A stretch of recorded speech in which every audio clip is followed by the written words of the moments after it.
Good morning class 8। बेटा third lesson तक explanation जा चुका है। आज फोर्थ लेसन हम लोग स्टडी करेंगे। लेसन है कंबशन एंड फ्लेम।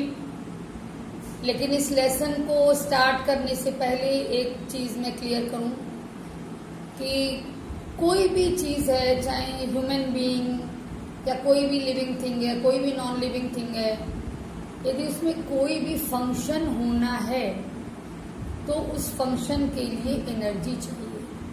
आपको पता है आपकी बॉडी को भी एनर्जी चाहिए फंक्शन करने के लिए, है ना।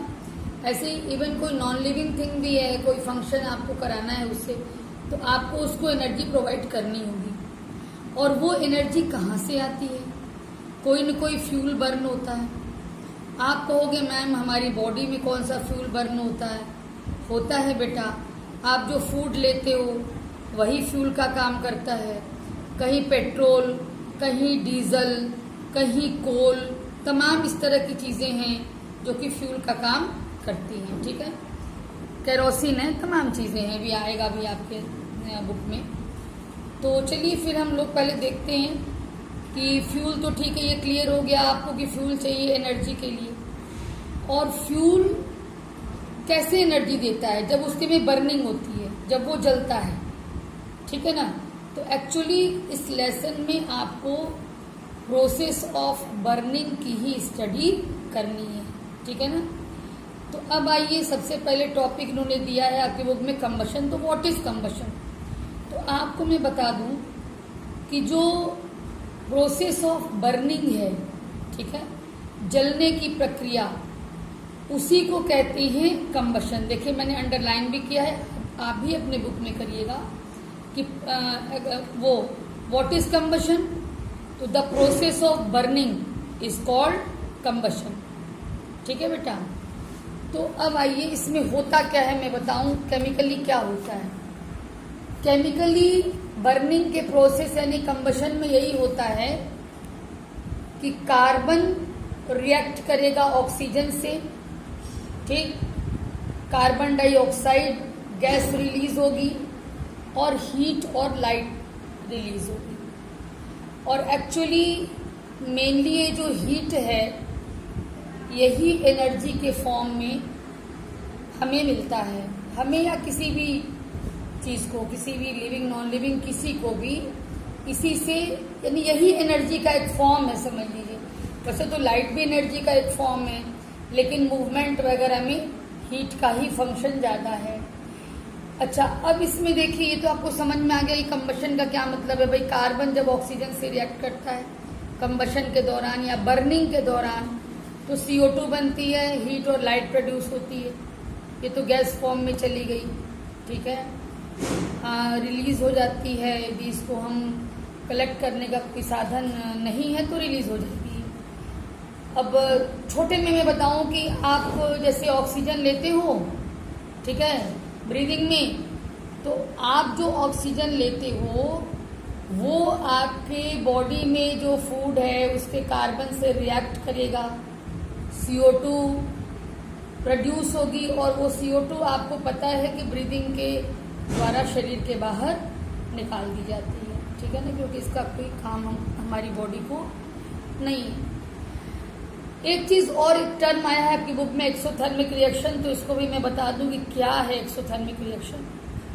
जब कोई भी चीज बर्न हुई तो हीट प्रोड्यूस हुई ना, तो जब किसी केमिकल रिएक्शन में, ये भी तो केमिकल ही रिएक्शन हुआ, जब कार्बन ने ऑक्सीजन से रिएक्ट किया है, तो किसी भी केमिकल रिएक्शन में जब हीट इवॉल्व होती है, हीट रिलीज होती है, ठीक है, हीट प्रोड्यूस होती है, तो ऐसे केमिकल रिएक्शन को एक्सोथर्मिक रिएक्शन कहते हैं। तो ये बर्निंग क्या है? एक्सोथर्मिक रिएक्शन है, ठीक है। और एक्सोथर्मिक रिएक्शन कहना चाहिए कि तभी होगी अच्छे से जबकि सफिशिएंट ऑक्सीजन मिलेगी। जैसे कार्बन को सफिशिएंट ऑक्सीजन मिलेगा तभी अच्छे से हीट प्रोड्यूस होगी, ठीक है। और यदि ऑक्सीजन अच्छे से नहीं मिलेगा तो कंबशन का जो प्रोसेस है वो कंप्लीट नहीं होगा, ठीक है। तो कंप्लीट कंबशन के लिए क्या रिक्वायरमेंट है? सफिशिएंट ऑक्सीजन होना चाहिए बेटा। ऑक्सीजन ही बर्निंग के प्रोसेस में इम्पॉर्टेंट चीज होती है। यदि ऑक्सीजन सफिशिएंट नहीं है तो बर्निंग भी इनकम्प्लीट होगी, यानी कंबशन जो है वो इनकम्प्लीट होगा।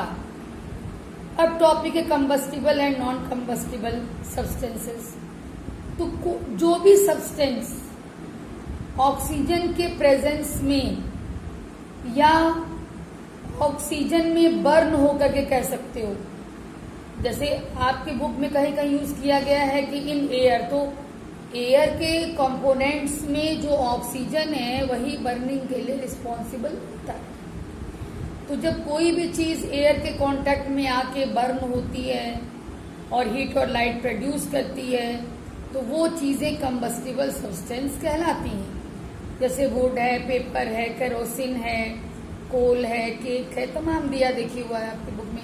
हाइड्रोजन है, एलपीजी है, natural gas, petrol, diesel, alcohol, ये तमाम चीजें कंबस्टिबल सब्सटेंसेस हैं। ऑक्सीजन के संपर्क में ये आएंगी और इनके में कंबशन होगा, यानी बर्निंग का प्रोसेस होगा और हीट और इवन लाइट भी इवॉल्व होगी, रिलीज होगी, प्रोड्यूस होगी। तो ऐसी चीजें कंबस्टिबल सब्सटेंस कहलाती हैं, ठीक है। और जो चीजें ऐसा नहीं करती, यानी एयर के संपर्क में आने पर भी यदि उनमें बर्निंग की कैपेसिटी नहीं होती तो वो नॉन कंबस्टिबल सब्सटेंसेस होते, जैसे water, glass, sand, metal, cement, ये सब नॉन कंबस्टिबल सब्सटेंस है। तो एक जनरल कंसेप्ट भी आपके दिमाग में आ गया होगा कि जिन चीजों को आप फ्यूल के नाम से जान रहे हो, पेपर, वुड, केरोसिन, कोल, ये सब कंबस्टिबल है, और जो फ्यूल के नाम से नहीं है वो नॉन कंबस्टिबल, यानी जो जल सकता है वो कंबस्टिबल सब्सटेंस है। बेटा नेक्स्ट टॉपिक जो आपका है कंडीशन नेसेसरी फॉर कंबशन, इसमें सबसे पहले ये जान लो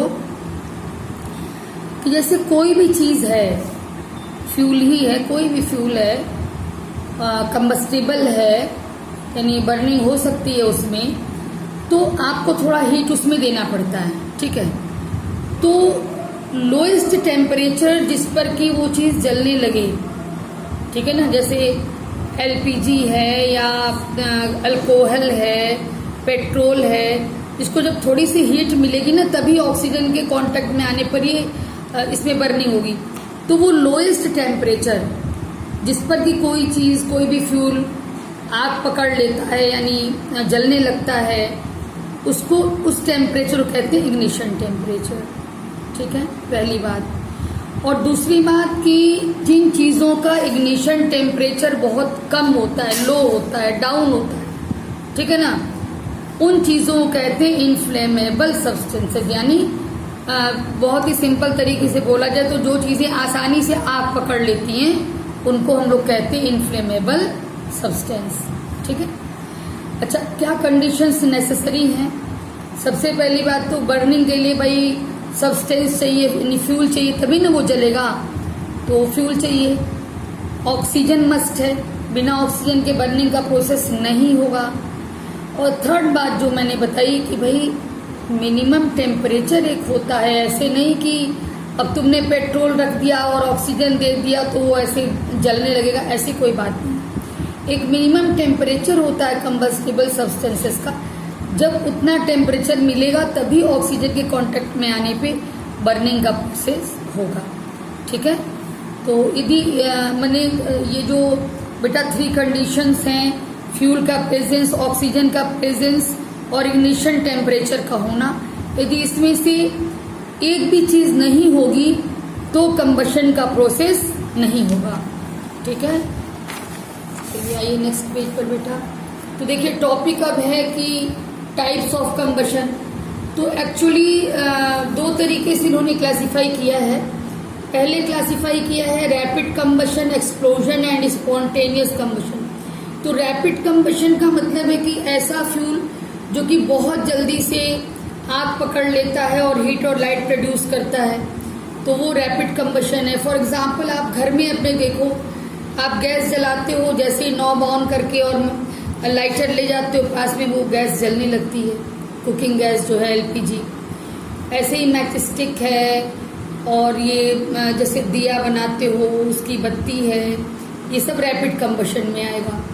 एक्सप्लोजन में क्या आएगा, जैसे आप पटाखा जो बजाते हो, फायर क्रैकर्स, उसमें क्या होता है, अचानक से आग पकड़ेगी। जब भी आप उसको हीट दोगे अचानक से आग पकड़ेगी, एक धमाका होगा, नहीं साउंड भी रिलीज होती है, हीट और लाइट के साथ साउंड भी रिलीज होती है, वो एक्सप्लोजन होता है और अचानक से होता है। स्पॉन्टेनियस में क्या होता है बेटा, इसमें ये होता है कि आप हीट नहीं दोगे ठीक अपनी तरफ से और फिर भी चीजें जलने लगती हैं। कैसे, क्यों, मैं बता रही हूँ। जैसे व्हाइट फॉस्फोरस है, इसका इग्निशन टेम्परेचर जो है वो 35 डिग्री ही है।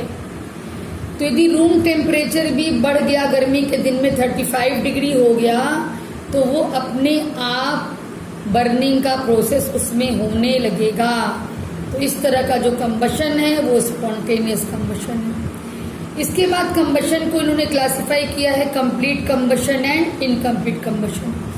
कंप्लीट कंबशन तब होता है जब ऑक्सीजन आपको सफिशिएंट मिले, और जब कंप्लीट कंबशन होता है तो देखिए मैंने अंडरलाइन किया है, आप भी बुक में कर लीजिएगा, CO2 प्रोड्यूस होती है। और इनकम्प्लीट कंबशन तब होता है जब एडिक्वेट ऑक्सीजन नहीं मिलती है और तब उसमें CO2 के बजाय, यानी कार्बन डाइऑक्साइड के बजाय कार्बन मोनोऑक्साइड बनती है, जो कि बहुत ज़्यादा हार्मफुल है बॉडी के लिए। ठीक है बेटा।